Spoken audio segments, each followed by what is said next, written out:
Hey, what's up? Hello. Welcome to Sammy and Creepy. My name is Sammy, and this is where I like to tell you about something creepy. And today's creepy topic is actually the Hinsdale House in New York. If you haven't heard of it, you're in for a treat. It has all the type of haunting that I am into.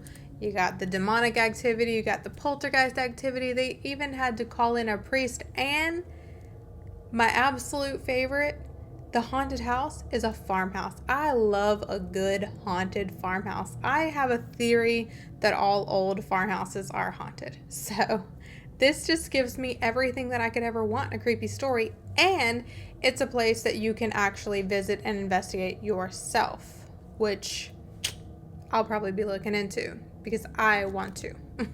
So, as I said, this is the Hinsdale House in New York. We're going to be talking about a Dandy family. So, in the early 1970s, the Dandy family moved into a century-old farmhouse. This is a recipe for disaster, if I ever heard of one. Now, they just knew this was going to be their dream home, right? As they all do. We've seen the horror movies. We've seen The Conjuring, okay? But this dream home quickly turned into a nightmare. Within days, this family started experiencing activity. The first thing was kind of weird. They were getting weird phone calls. Like, someone would be calling and there would be nobody on the line, or maybe there'd be like static. But then it escalated to poltergeist activity and something even more creepy. So, as I said, this is a farmhouse, so obviously they have their cleared land and they have their woods. They would hear chanting on their property in the woods, though. So at first they're like, okay, we're just creeped out. We just have overactive imaginations. Nothing's going on. Nothing. You know, that's what they all say, right? Well, then they start seeing full body apparitions.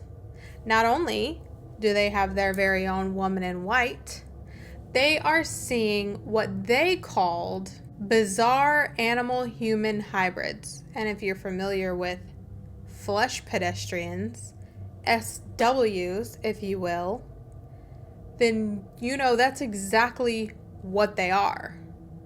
So, I guess it also could be maybe a Wendigo. Either way, that's what it sounds like to me. They believed to also be seeing demonic non-human entities, but I think that everything they're describing sounds like demonic non-human entities. But this part, I think, is what creeped me out the most. One night, they look out their windows and they see faces, right? Like faces of people, I guess, or things looking inside the house from outside. So Mr. Dandy goes outside to see what is going on. Who are these people, or what are these things looking in our windows? He gets outside. There's nothing there. He looks to his windows where they were looking out of, and now he's looking at the windows from the outside of the house, and he now sees those faces on the inside of the house looking out at him, and I just got chills. That is a nightmare in itself. And it wasn't just one face. It was like a group of faces of like people or things.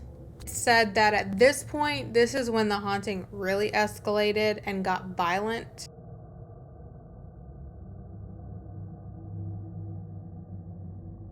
Which, if they had been frightened by these experiences, that would explain why this thing or these things would get stronger.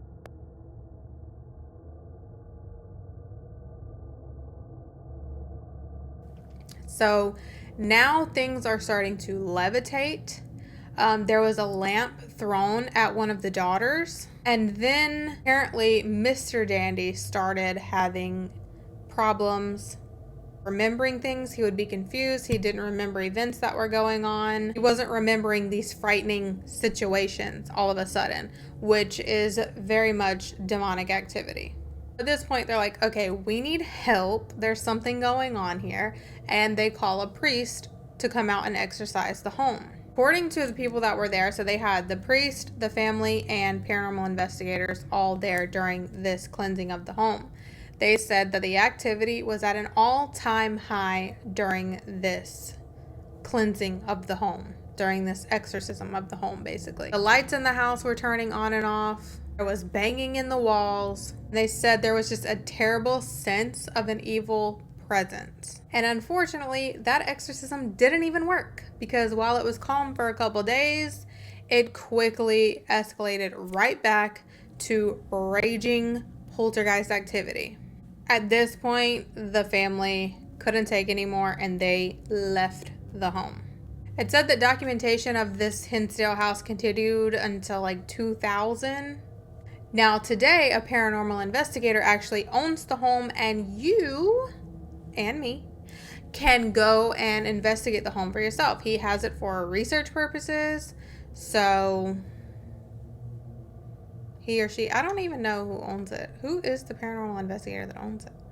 It does say that investigators are still experiencing exactly what the Dandy family claimed to have been experiencing today. You can get scratched. It just feels very demonic. You can hear the chanting. Overwhelming sense of confusion. 2024, the haunted Hinsdale house. Yeah. It's $350 for up to 6 people. That's not bad. I'm still not seeing who owns it. The current owner of the Hinsdale house is paranormal researcher Daniel Claes. I don't know how to pronounce it. It's Klaes. He's the co-founder of Greater WNY. Is that West New York? I don't know. Paranormal Society. Okay, so yeah, you can investigate it yourself if you want to. I would definitely. I would go to New York to investigate this house. That was super interesting. I just stumbled across a video about it and I was like, let me do my research and tell my subscribers about it. So yeah, let me know if you've ever heard of this house. Let me know if you've ever been there or heard any stories about it. Maybe at some point on this channel, you'll see a video of me going there. We'll see. I love a good story of demonic activity, poltergeist activity. You got some SWs, creepy farmhouse. Like, that's my kind of haunting, okay? That's what I like. Thank you so much for watching. I hope you got creeped out and enjoyed this information.